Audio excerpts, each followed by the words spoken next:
Did you know a single man almost united the entire continent of Africa? His name was Kwame Nkrumah, and his vision was audacious: a borderless, unified Africa, free from colonial shackles. But his dream was cut short. This is his story. Francis Nwaokofie Nyanloma, later known as Kwame Nkrumah, was born in 1909 in Krofel, a small village in the Gold Coast, now Ghana. His early life was steeped in the traditions of his people, but a thirst for knowledge would soon propel him onto a global stage.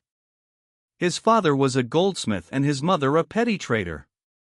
He attended a local Catholic school, excelling in his studies and showing early signs of leadership.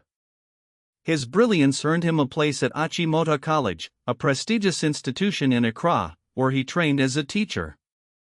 But teaching young children wasn't his ultimate calling. Nkrumah yearned for something more. He set his sights on higher education in America.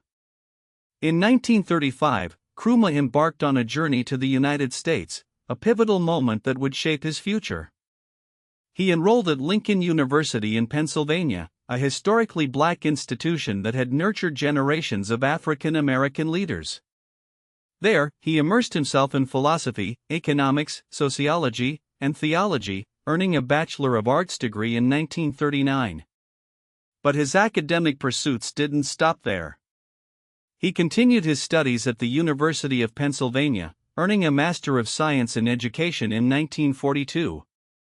The American experience profoundly impacted Nkrumah. He was exposed to the writings of Marcus Garvey and W.E.B. Du Bois, intellectual giants who championed black liberation and Pan-Africanism. These ideas ignited a fire within him, fueling his commitment to the cause of African independence. After a decade in the United States, Nkrumah moved to London in 1945. He became deeply involved in anti-colonial politics, serving as the secretary of the West African National Secretariat. He connected with other African intellectuals and activists, forging alliances that would prove crucial in the years to come. Nkrumah's vision was clear: the liberation of the Gold Coast from British rule. He believed that only through self-governance could Africans determine their own destiny. In 1947, he returned to the Gold Coast to take up the position of General Secretary of the United Gold Coast Convention, a political movement advocating for self-government. However, Nkrumah's radical ideas soon clashed with the UGCC's more moderate approach. He wanted immediate independence, while the UGCC favored a gradual transition. This ideological divide led to a split, and in 1949, Nkrumah founded the Convention People's Party, a political force that would galvanize the masses. The CPP's slogan was "Self-Government Now," and its message resonated with the people. Nkrumah employed a strategy of positive action, a campaign of nonviolent resistance, including strikes and boycotts, to pressure the British authorities. In 1950, Nkrumah was arrested and imprisoned for his political activities. But his imprisonment only served to amplify his popularity. From behind bars, he continued to lead the CPP, and in the 1951 elections, the party won a landslide victory. The British governor was forced to release Nkrumah and invite him to form a government. In 1952, Kwame Nkrumah became the Prime Minister of the Gold Coast, a remarkable achievement for a man who had once been considered a radical agitator. He now had the opportunity to lead his people towards independence. Nkrumah wasted no time in implementing his vision. He focused on developing the country's infrastructure, expanding education, and promoting African culture. His ultimate goal was to achieve full independence from British rule. On March 6, 1957, Nkrumah's dream became a reality. The Gold Coast gained its independence and was renamed Ghana, a name derived from an ancient West African empire.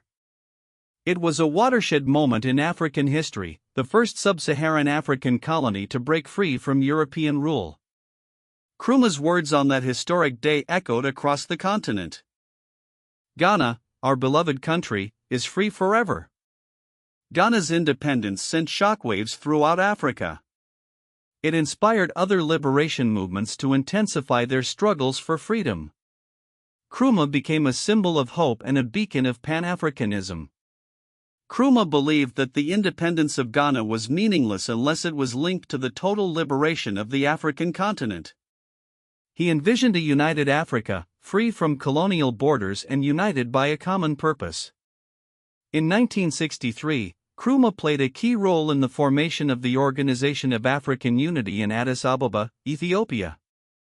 The OAU aimed to promote unity, solidarity, and cooperation among African states. It was a significant step towards Nkrumah's dream of a united Africa. Nkrumah understood that political independence was not enough. He believed that economic independence was equally crucial.